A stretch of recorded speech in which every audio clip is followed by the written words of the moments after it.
حضرت عمر رضی اللہ تعالیٰ عنہ جلیل القدر صحابی ہیں جنہیں حضور صلی اللہ علیہ وسلم نے اللہ سے مانگ کر لیا۔ سارے صحابی رسول اللہ صلی اللہ علیہ وسلم کے مرید ہیں، لیکن جناب عمر رضی اللہ تعالیٰ عنہ حضور صلی اللہ علیہ وسلم کی مراد ہیں۔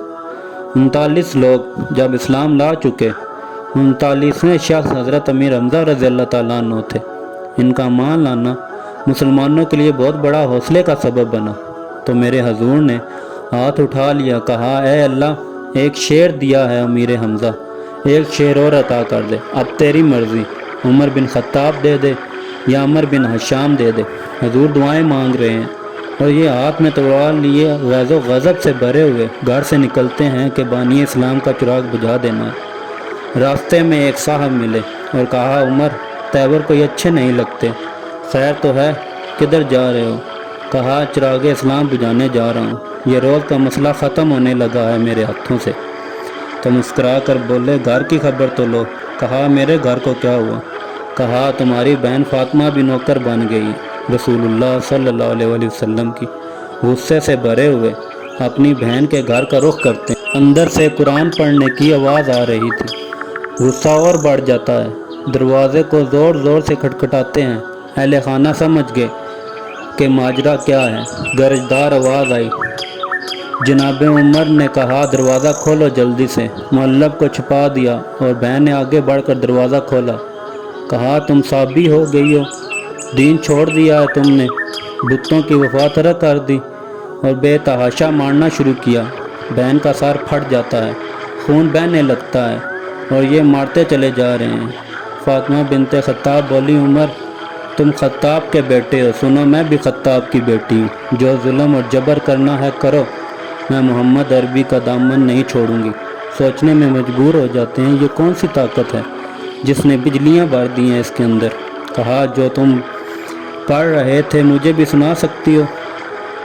کہا تمہیں غسل کرنا ہوگا، عمر اپنے بدن کو دھو رہے ہیں اور میرا رب دل دھو رہا ہے۔ اللہ اکبر۔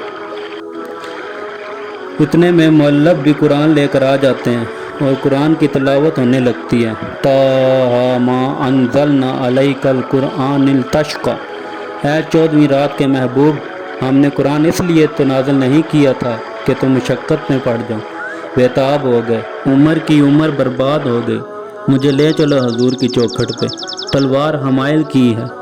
بہنوئی ساتھ ہیں اور حضور کی بارگاہ میں حاضر ہو رہے ہیں، اور دروازے کی سوراخوں سے دیکھا کہ صحابہ تشویش کا اظہار کر رہے ہیں کہ عمر آ رہا ہے، تلوار حمائل کی ہے، ارادے اچھے نہیں لگتے۔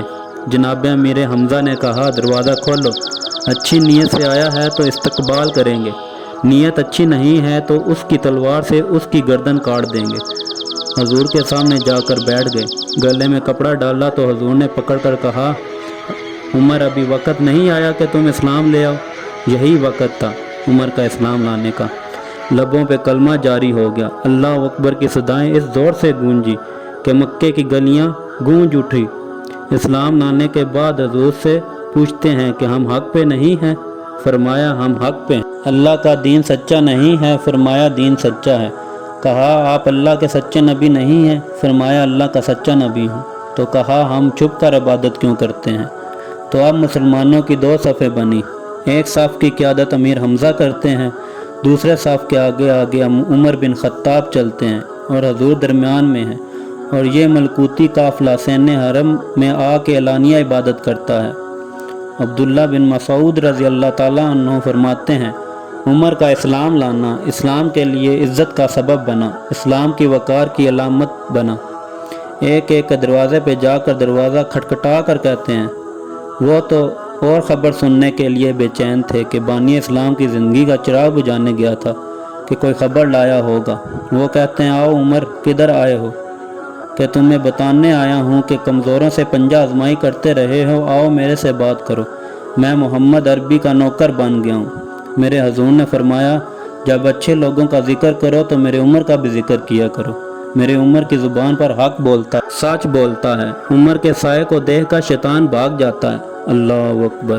اسلام لائے تو زندگی کی ایک ایک سانس اسلام کے نام کر دی، حضور کا پیرا دیا، حضور کی ناموس کا پیرا دیا، حضور کی شریعت کا پیرا دیا۔ اسلامی فتوحات پھیلی تو پھیلتی چلی گئیں، کبھی مصر فتح ہو رہا ہے، کبھی عراق فتح ہو رہا ہے، ارمینیا تک مسلمانوں کی افواج پہنچتی ہیں، 22 لاکھ مربع میل پر حضرت عمر رضی اللہ تعالیٰ عنہ کی سلطنت پھیل جاتی ہے، عدل و انصاف کا دور دورہ ہوتا ہے، غیر مسلم بھی عدالت میں کھڑا ہوتا تو اسے خوف نہیں ہوتا تھا کہ میرے ساتھ ناانصافی ہوگی، اس لیے کہ حکومت حضرت عمر کی چل رہی ہے، وہ بھی مطمئن ہوتا تھا کہ انصاف ہوگا۔